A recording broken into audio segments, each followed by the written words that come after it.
Bonjour à toutes et à tous. Si vous avez oublié, je suis toujours hypnothérapeute et docteur en pharmacie. Après plus de 20 ans d'exercice en officine à Quimper, j'ai décidé d'avoir une nouvelle approche dans les traitements.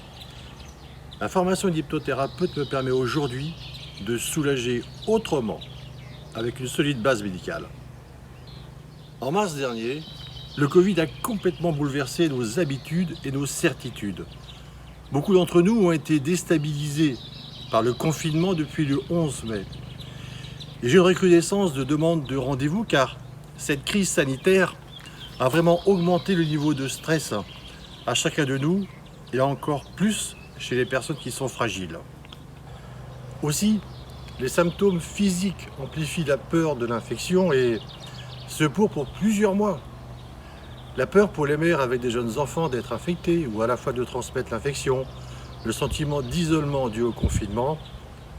Le stress ne s'arrête pas à la fin du confinement parce qu'il y a une grande détresse qui est socio-économique avec la perte de revenus, peut-être, la précarisation, la tension dans les couples, etc. Tout ceci se traduit par des inquiétudes excessives avec beaucoup de tristesse, des maux de tête ou des douleurs corporelles qui sont inexpliquées, un usage d'alcool, de tabac ou autre drogue, et aussi des problèmes de sommeil.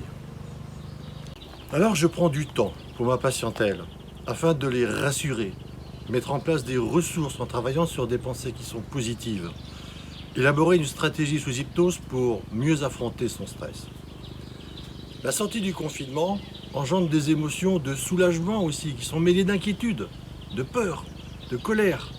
La culpabilité face à ces performances de travail durant le confinement.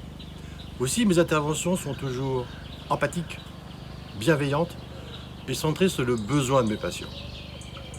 Voilà aujourd'hui les grands axes de mes consultations en ce moment de post-confinement.